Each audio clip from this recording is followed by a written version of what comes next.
When our small silhouettes held hands beneath that street light, it reflected my own feelings and desires. After Ayase-san and I had gazed into each other's eyes for a few moments, I could see that she had relaxed her eyes, closing them. I had no idea she had such long eyelashes. That pointless observation popped up in my mind, but the very next moment, I also closed my eyes. I felt a soft sensation pressed on my lips. I kissed her. Not as my little sister, but as the girl Ayase Saki. And yes, that was an excerpt from Volume 5, Chapter 11 of the rising popular light novel series, Gimai Seikatsu, or the English title is Days with My Stepsister by Ghost Mikawa, illustrated by Hiten.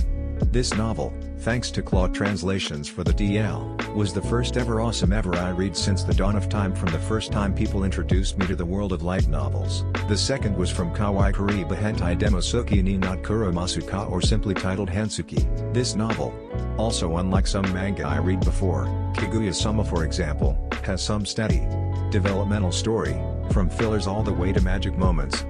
And of course, as said in this video, I'll be showing the complete summary from Volume 1 to the latest volume, Volume 7. This is Gimai Seikatsu, the complete story, so far. The day is 7th June. Sunday. Yuta Asamura, a son to a father, who his dad was being divorced from his former mother, now remarried to another woman, and has a daughter as well, brought up Ayase Saki, a girl whom will soon live together with Yuta. And yes, they did. Over then the next few months, things was quite going steady amongst them. Even though they quarrel with clashed opinions, they still live together as a brother-sister family type. Over the days, of course, their family often visit the two, Asamura's dad and Saki's mother. Towards the epilogue, Saki's uneasy feeling towards Yuta is beginning to show. On to Volume 2, where they recount of the time Yuta got a stepsister, as narrated by Yuta Himes LF. As so then they went to school together, where they had exams and got their papers back. And the results was somewhat worrisome, some went good, some went bad. By the time Yuta got back home, he realized Sake came first before him.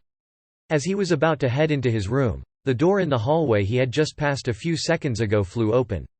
When he was about to turn around, he saw Sake almost stomping the ground as she rushed towards him, where she asked him for one thing: teach her modern Japanese. Some days later, she finally passed the exams. At that point, something wasn't right going on. There was some uneasy relationship whenever she saw Yuta and Shiori talking together. Of course, she got a part-time job at his place as well. Something is going off. At Volume 3, we're once again recount to where the Asamura family be having their major summer break, where Yuta and Saki will be spending time together as a family. Saki then bumped into Yomiuri and they went shopping together, along with Yuta. As the summer break slowly ends, it's time for the final entry, to the swimming pool. One day, Yuta was overslept while Saki went out, after spending in the pool the whole day, didn't notice that his dad and mom was there. Yuta then went hard thinking after some unsuring words back and forth from Taichi and Akiko. Suddenly, Saki came back, with a different vibe. She cutted her hair, unlike the look from Volume 1. And she called him Nissan, much like foretold from Chapter 6. The whole atmosphere went delighted. The epilogue ends with Saki ends her diary, not to put every feelings inside it, but to embrace herself. On Volume 4, where we see Yuta recount from the last chapter of Saki cut her long hair off. At school, their teacher handed out homework at the end of the class, the questionnaire plus assignments. As he got back home, much greeted by Saki and Akiko, Akiko decided to withgo Yuta and Saki as their school will held a parent-teacher meeting, leaving both shocked expressions. At some time later, Yomiuri invited Yuta out for a ride, where he bumped into a girl named Fujianmi Keiho. Will be reveal more of her in later chapters. Saki, meanwhile, was the day of parents-teachers meeting, which they did go. Saki was then had to decide whether which university she go to when her year term ends.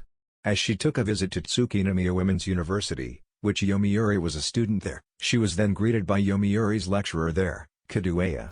After some rounds of lecturing psychology plus discussion back and forth, Saki was quite impressed. Yuta, meanwhile still with Keiho, whom was having a fun time. As time flies by, they parted ways, as usual. As he heads home, minus the part-time job, he noticed that Saki came home first, usually thinking his father came first. After just eating their usual experiences, Saki goes to Tatsuki Namiya, Yuta goes to the self-study room center. They're back to be just typical siblings. The next day, Saki was being invited by Maya for study sessions, with friends. She then remembered her encounter with Professor Ika yesterday.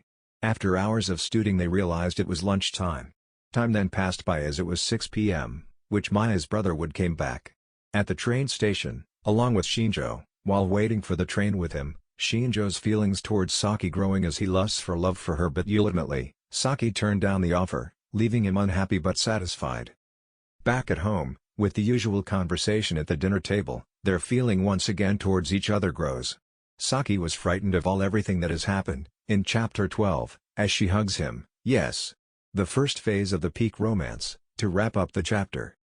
At volume 5, where the peak is exciting, we're shown to where Asamura Yuta was strolling around Susei High's cultural festival on the second week of Odikabur, less than weeks away from Halloween. On October 19th, Yuta was being invited to Maya's birthday party upon scrolling through line messages, along with Sake invited as well. In the kitchen as usual, Taichi is explaining his views while munching on his breakfast, the usual breakfast quarreling. After settled with Akiko and Taichi, Yuta goes up to wake Sake up, so he headed over to her room. Right as he got there, the door swung wide open. Ace-san appeared with a panicked expression, only to stop dead in her tracks right in front of him. A few seconds passed, giving him the illusion that time had stopped. She had a severe case of bed hair, strands of it standing in every direction, and she was even still in her pajamas. It was a defenseless sight he had never seen on her before, not even after she moved in with them. Ace-san-fi. Onto volume 6, where is the peak story slowly sliding down but still peaking. We saw Yuta was quite desperate in his room. They had to battle with the cold weather to turn the heat up until the AC giving off healthy rattling sounds. It was also where they had to study by night on a cold December for the end term exams. It's December 11th. The sound of the final bell ringing came from the speakers inside the classroom. The teacher swiftly disappeared out into the hallway, and as joyful voices filled the classroom, the class moved their chairs and desks out of the way to simply have fun. The end-term results have also received, which most of them seemed refreshed and relieved.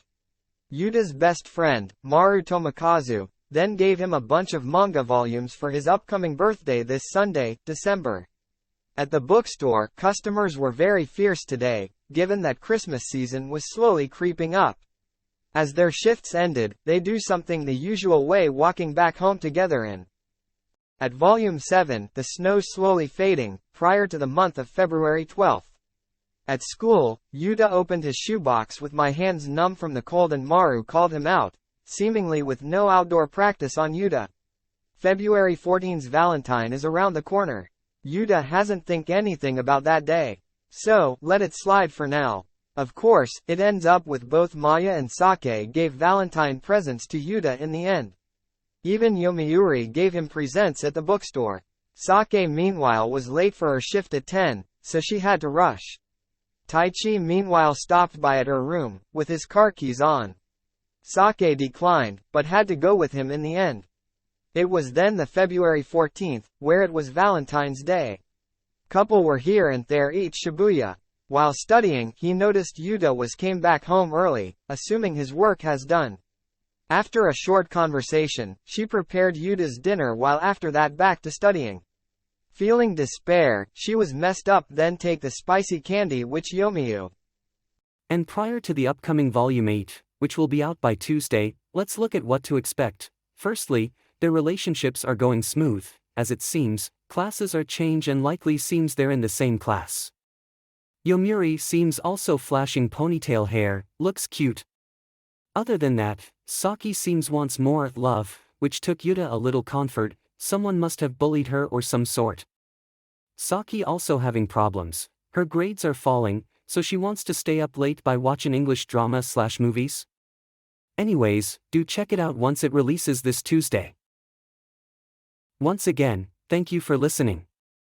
This has been Takashi Yamada. Don't forget to like, share and subscribe for more great content coming soon. Until then, bye.